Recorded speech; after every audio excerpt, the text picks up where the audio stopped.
All right, guys, welcome back to another episode of Behind the Scenes with Cookeville Lifestyle. Today, I am joined by two ladies that work with Upper Cumberland Habitat for Humanity, Kasey and Amanda. Thank you guys for being here. Thank you for having us. Now, explain what your different roles are. I know, Amanda, you're a realtor, but you serve as president of the board? Vice president. Vice president.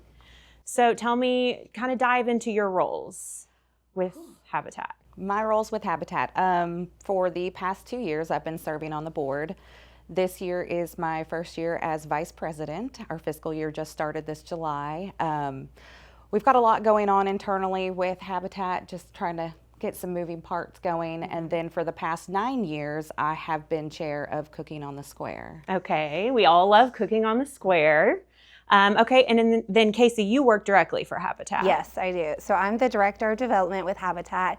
And so really what that means is just cultivating relationships. So at Habitat, we just want to build relationships. We want to build partnerships, and we want to work with the community to serve our mission of building and providing affordable homes.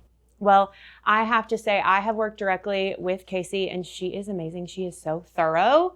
Her emails are so professional, and I am just very laid back. I text most of the time, or my emails look very unprofessional. So I'm always like, oh God, I better button up when I get an email from Kasey. I like the details, but rest assured, I like a phone call too, because I'm like, I'd rather pick up the phone and call you, and because I'm like, I'm a call girly too. Yes. It's so much easier than sending a long email. But anyways, yes. Kasey's very good at her job, all that to say. And she seems very passionate. Thank you. You seem very passionate about what you do. I am passionate. I prayed a lot in regards to finding a position that served a purpose. And long behold, I landed this role. So I'm very thankful for where I'm at. And I'm really thankful for the team that we have and for the board members that serve, such as Amanda. So we're blessed to have a lot of people that serve for this mission and the community that comes together to support what Upper Cumberland Habitat for Humanity does. Yeah, and you guys do so much. We just featured you in the summer edition of the magazine. And we talked a lot about how you're nearing your 100th home, and then we talked about ways to give. So kind of dive into that. What is it going to take in order to get to the 100th home? It takes a team, and it starts with you as the individual. So we launched this year. We have really exciting news. This year we have landed our 30th year of celebration, our 30th anniversary. Thank you so much. So yes, at 30 years, we're so thankful for serving that mission. And so we launched the campaign 30 for 30. So you can go online and sign up to become a monthly giver. And it really starts with an individual. If you want to give financially, if you want to give your time and become a volunteer, but it helps with funding. And we have to have funding to support the mission of building those homes. Yeah. And with the rise of construction costs, it's expensive, and we need help, whether it's an individual donor or if it's a business organization that's like, I really like that event and I want to help support and sponsor it and become a sponsor and help drive that mission, or if it's an organization that wants to come out and be a part of a build day. Yeah. And we just have a lot of different opportunities where you can get involved. And the 30 for 30, we started that. You can become a monthly giver. You can go online and be a part of that.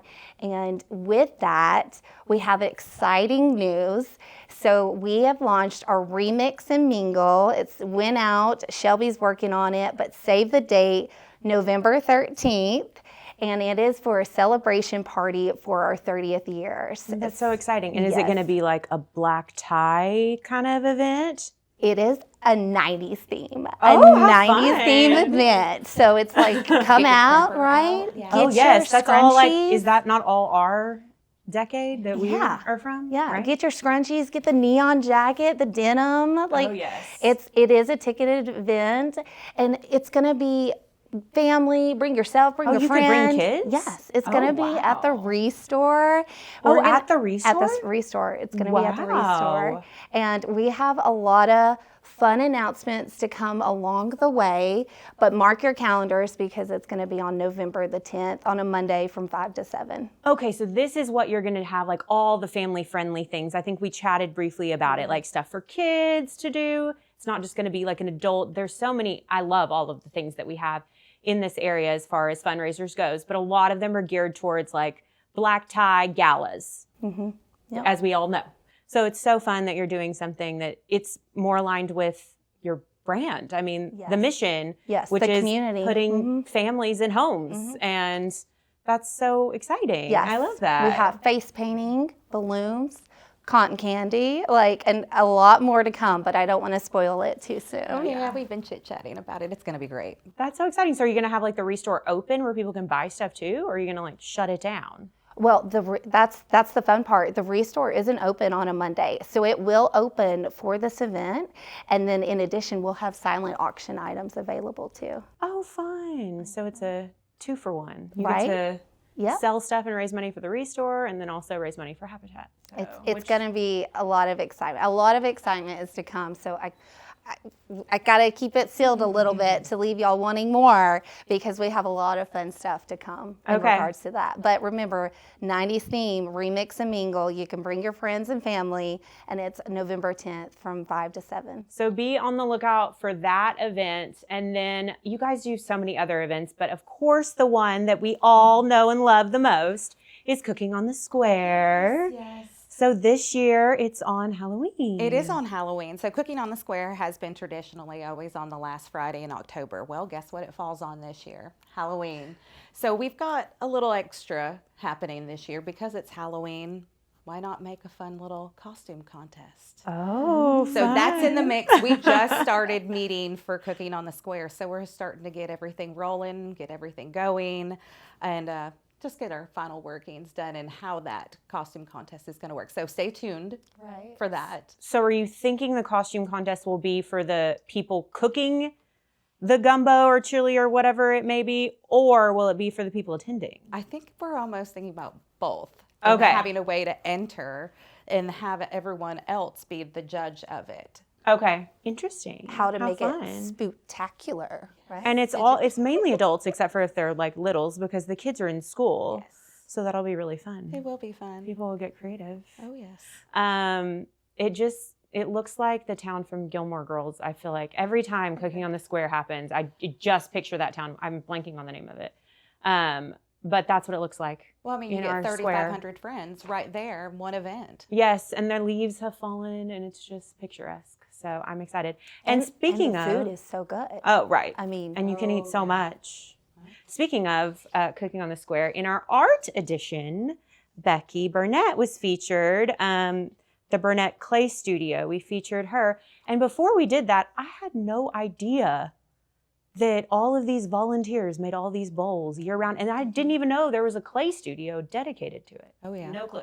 It's a year-round passion. That's crazy. There's nothing like that in any other nonprofit, at least in this area that I am aware of, with one like sector dedicated to one event, year round with volunteers. They come in, and I mean, like just the other day, they were in working hard, and it's, in the summer, it gets a little hot. So she's I bet. she's really careful to make sure it's not too hot for herself and the team and the volunteers, and very cautious of that. But they're working hard for this event, and from the start to the finish of it, and we're really proud of the team and the volunteers and the outcome of the results, just to make it fantastic overall. And you have to be an artist, because I was like, oh, well then I'll sign up and come make some bowls. And she was like, I'm sorry, Chelsea, you can't. You have to be a trained clay artist. I'm like, oh, okay. So it's wild because they get a lot of trained clay artists to come and do it. Yes. So, and then how many bowls do they have to make? 3,500 bowls per year. 3,500. Yes. Wild. Because that's how many tickets you sell. Yeah, I think when we started, it was only 300. Oh, good Lord. So she's had to really ramp up the operation, or all of you have. Well, that's amazing. I mean, I know that that's just such a blessing for you guys, how the community has embraced that event, and you guys have clearly a testament to you for putting on a great event that people have embraced, because it's hard to get something off the ground, I would say it's a testament to the committee and all the volunteers, and it again, it's a team effort. It's everyone that comes in and has taken every year what went well, and then how do you just improve it each year, and kind of just make a little adjustments here to kind of just redefine it to make it even a better experience for the next person that comes along to be a part of something, and amazing to support that mission. And then, so you guys are working right now. They're building, you said, a couple homes in Overton County? Is that right? We are building 2 homes here in Putnam County. In Putnam County right now. So that's on the West End Avenue. Yes, ma'am. Okay, so we shot that for this edition, the West End Avenue. Yes. So there's 2 families that they've already been selected. They have. Okay. So kind of go into, I don't think a lot of people understand how the process of selecting families works.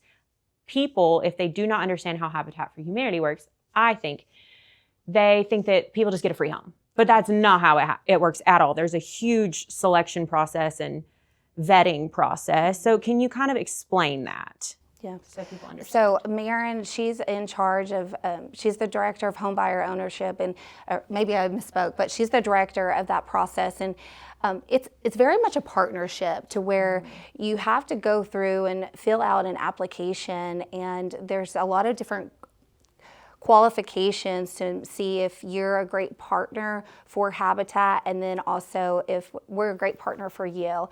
And there's a committee, family selection committee too. So it's just making sure both the families or individual, does it mold and does it fit well in regards to that selection process. And I'm sure Amanda, she has a little bit more experience in regards to those committees and maybe some information on it. I mean, you've hit it there, yeah. And it's hard sometimes going through, and the commitment that these families have to make, because they've got requirements as well as volunteer hours that they have to do. They have sweat equity in these homes. Yeah. Yes.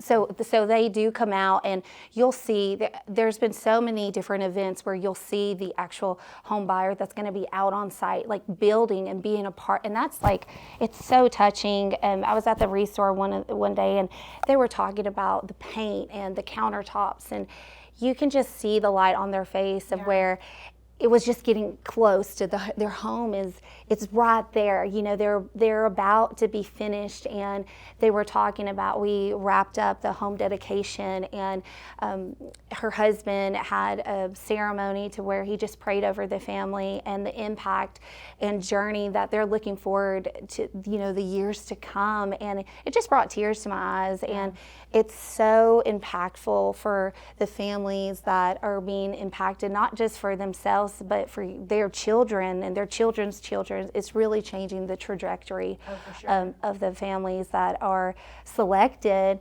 And like Amanda said, it's rigorous, I would say, because there are a lot of people that are applying, but unfortunately, you know, there's a high need and a high demand, and not everyone is selected. But you know, we would love to provide homes for everyone, but we can't. So there is a lot of details that go into it, and a lot of people say, you know, it's not a handout. No. It's a hand up. Because you're not just giving them a free home. They're getting basically interest free, right? Correct me if I'm wrong. Very low. Very low. Very low. So they're able to.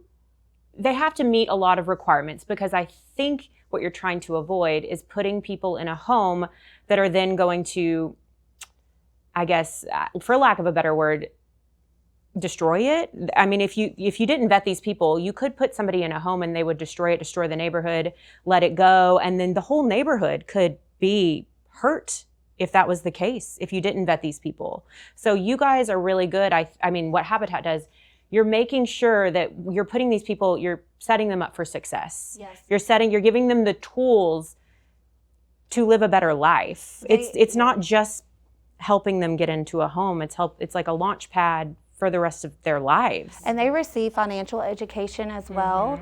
They provide sweat equity, and it's really just providing them better opportunities to help serve themselves and their family. So it's just really, if you have the ability, if they're able to save a little extra more, if they can save a little extra more, then they can put that into savings, or they can apply it for investment, or they can have better transportation. And then by having more reliable transportation, maybe that allows them to have a promotion within a job that they already have. So it's really exciting to see it from start to finish. And we're really excited because we say Upper Cumberland because we not only serve in Putnam, but we serve in Overton County, and we serve, a lot of people don't know this, but we serve in White County as well, and we're merging with DeKalb County. So we have our hands in a lot of different areas, but the community is truly making a large footprint and a large impact in a lot of different ways. Okay, so beyond Cooking on the Square and the Remix and Mingle event, which is the first time you're going to be doing that, tell me about the other events you do, because you do so many other events throughout the year. We have our Dream Builders luncheon events. We have our Race to Build Hope 5K, which is in Overton County. Yes. And then in DeKalb County, they just had the Fiddler 5K, which was amazing. They had 377 participants, and it was an amazing turnout. People were celebrated. They had door prizes. It was such a fun event. That event is huge. I just gave up running because my body's falling apart.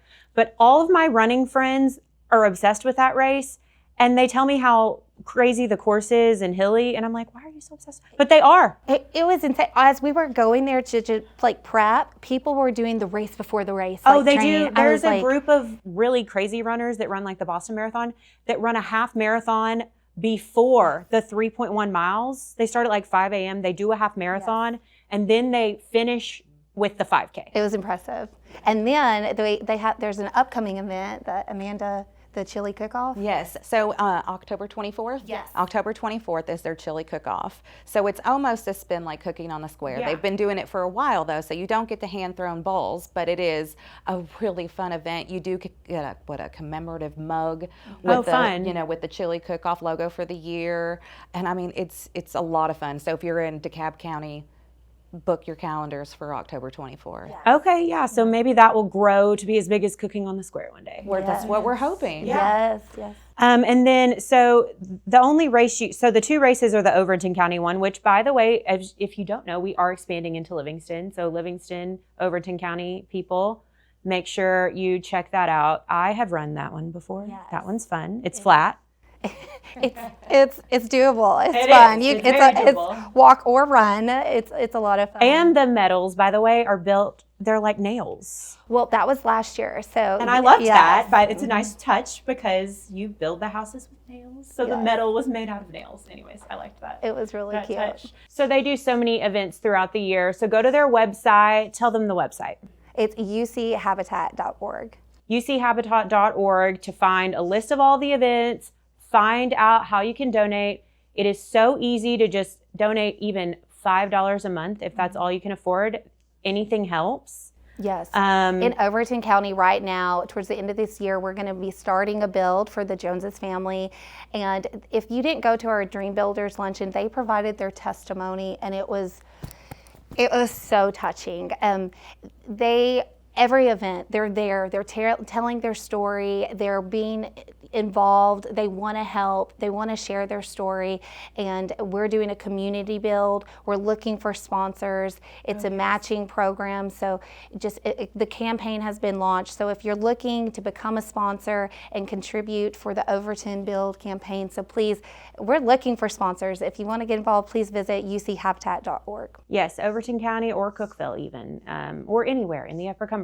If you want or are interested in volunteering for the community build, your company, or just yourself and a bunch of friends, they'll take you. Yes, we will. So go to their website and check that out. And then is there anything else you guys want to touch on before we let you go? We're just thankful. Thank you for having us, and thank you again for the community. And I want to also mention, if anyone needs to purge and clean their home, yes. I mean, everyone may have a surplus of items. We have the Restore. So I always say it's nice when it may be something that you no longer need or you've outgrown it. Bring it to the Restore, because that pours right back into our community. When we can resell it, it goes towards our mission, and it will help us build another home. And tell everybody what you will and will not take. Well, that's a great question. Just about almost everything household-wise. So we don't take closed donations at all. Okay. It's going to be more of your furniture, your household stuff, decor, anything like that. Okay. Mattresses, we can't take mattresses, but there are some. If you're kind of questioning it, give us a call. You know, we'll talk you through it, and we also do pickups as well. Right. And there's also now the White County pickup once a month. Isn't that Yes. correct? Yeah. Oh, Yes, nice. the second Saturday of every month, we're doing a pop-up donation event in White County. Oh, It's that's fantastic. awesome. And that's very helpful if you'll come and pick it up out of their garage. They don't have to load stuff up. So you guys do that. So that's amazing. Anyways, thank you guys so much for being here. And please support Habitat and have a great day. Thank you, guys.